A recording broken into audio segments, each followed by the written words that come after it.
22대 국회도 후반기에 들어섰고 검찰개혁도 형사소송법 국면에 들어서며 이제 마지막 개혁전쟁이 시작됐습니다.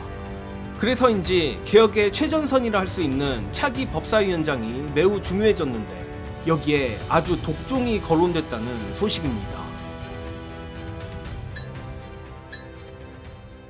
안타깝게도 승승장구하던 이재명 정부와 민주당 지지율 전선에 데드크로스 경고등이 켜졌습니다.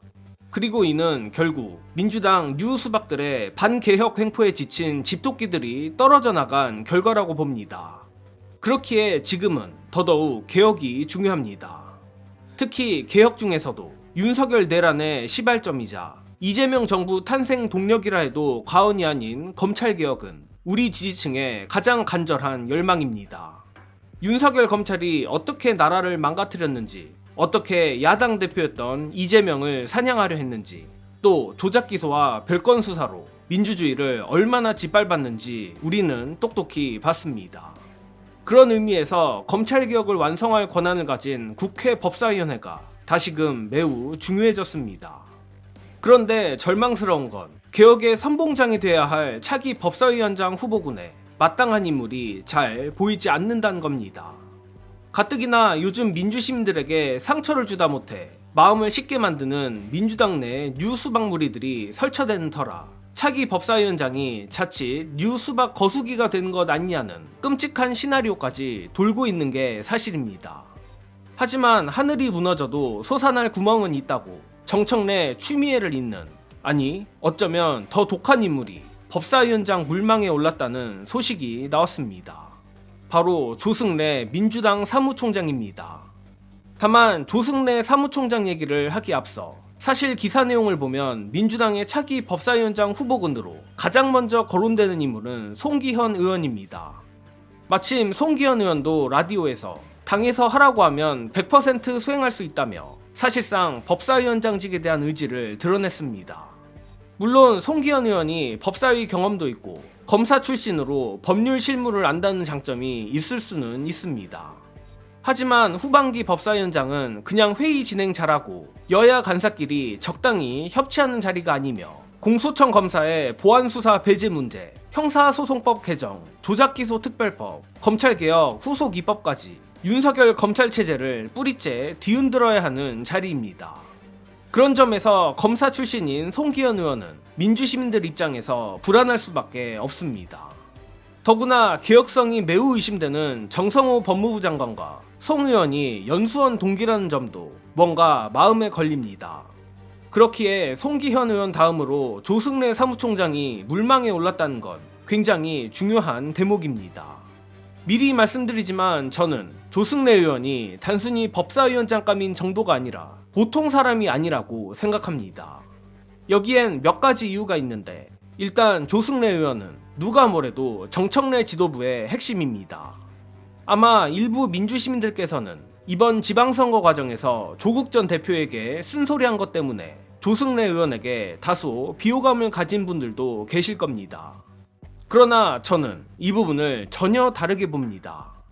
정청래 대표가 직접 하기 어려운 말, 지지층 내부에서 상처가 될 수 있는 말, 그러나 선거 전략상 누군가는 해야 하는 독한 말을 조승래 의원이 총대 메고 했다고 봅니다. 쉽게 말해 손에 피 묻히는 일을 마다하지 않았다는 겁니다. 또한 당연한 말이지만 조승래 의원도 바보가 아닙니다. 민주시민들에게 아픈 손가락인 조국 전 대표에게 독한 말 하는 게 본인에게 정치적으로 얼마나 부담되는지 몰랐을 리 없습니다. 그럼에도 그 역할을 했다는 건 이 사람이 최소한 굳은 일 앞에서 도망가는 타입은 아니라는 뜻입니다. 그리고 이 해석에 힘을 실어주는 장면이 또 있습니다. 이 시각에도 당내에서는 어떻게든 1인 1표를 흔들고 당원 주권을 약화시키려는 기득권 세력의 움직임이 계속되고 있습니다. 그 최전선에서 맞서고 있는 인물이 바로 조승래 의원입니다. 즉 조승래 의원은 이미 정청래 지도부 안에서 뉴수박 기득권과 싸우는 전선에 올라탄 사람입니다. 그렇다면 차기 법사위원장으로서도 중요한 건 하나입니다. 검찰개혁을 적당히 관리하는 사람이 아니라 검찰개혁을 실제로 밀어붙일 수 있는 사람이냐는 겁니다. 그리고 저는 지금 후보군 중에서는 조승래 의원이 그 역할에 가장 가까워 보입니다. 정치공학적으로도 그렇습니다. 기사에서도 지적하듯 후반기 법사위원장은 지역구 관리에 불리합니다. 임기 끝까지 야당과 싸워야 하고 조작기소 특검법 같은 첨예한 법안을 놓고 매일같이 정쟁의 한복판에 서야 합니다. 반대로 말하면 정말 개혁에 진심인 인물이 아니면 지역구 관리 핑계대고 적당히 협치하는 척하다가 후반기 국회가 지나가 버릴 수 있다는 뜻입니다. 그런 점에서 이번 지방선거 과정 중 여러 의미로 피도 눈물도 없는 독한 모습을 보여준 조승래 의원이 개혁 법사위원장에 더 적합하다고 보며, 조승래 의원도 결국 정청래 지도부 안에서 뉴수박 무리들과 싸우며 운명 공동체가 된 이상 당원 주권을 지키고 민주시민들의 개혁 열망을 충족시키는 것이 자신이 정치적으로 살아남는 길이라는 걸 누구보다 잘 알 겁니다. 물론 조승래 의원이 법사위원장까지 가는 길은 쉽지 않습니다. 무엇보다 가장 큰 변수는 이재명 대통령이라고 봅니다. 의도가 무엇이었든 간에 이재명 대통령은 최근 집도끼 지지자들을 싸늘하게 만드는 포용론을 얘기했고, 뉴수박무리는 대통령의 워딩을 내세워 민주당을 지켜온 핵심 지지층을 짓뭉개고 있습니다. 아무리 정청래 지도부가 민주당원들과 민주시민들을 믿고 개혁을 하려고 해도 권력의 뜻을 거스르는 건 쉬운 일이 아닙니다. 다만 그럼에도 불구하고 이재명 대통령 역시 보안수사권 등 검찰개혁의 운전대는 국회에 있다는 점을 분명히 했습니다. 그 말은 곧 국회가 제대로 마음만 먹는다면 뉴수박 기득권의 저항도 충분히 분쇄할 수 있다는 뜻입니다. 이재명 대통령의 말대로 정치는 결국 국민이 하는 거고 민심을 이길 수 있는 정치인은 없습니다. 윤석열 내란에 맞서 싸운 민주시민들의 간절한 열망을 제 아무리 명팔이 뉴수박 무리라 해도 꺾기는 쉽지 않을 겁니다. 사실 그럼에도 정말로 조승래 의원이 법사위원장에 내정될지 안 될지는 알 수 없고 저도 확신하지 못합니다.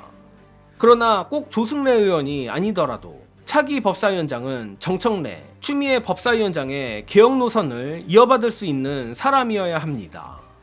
검찰개혁을 관리할 사람이 아니라 완성할 사람, 뉴수박 눈치 볼 사람이 아니라 당원과 민주시민들의 열망을 등에 업고 싸울 사람, 야당과 검찰 기득권의 반발 앞에서 물러서지 않을 독한 사람이 필요합니다. 최근 정부와 민주당에 실망한 민주시민 여러분들도 마음이 많이 식으셨을 겁니다. 하지만 여기서 우리가 손을 놓으면 결국 웃는 건 검찰이고 국민의힘이고 민주당 안의 뉴수박들입니다.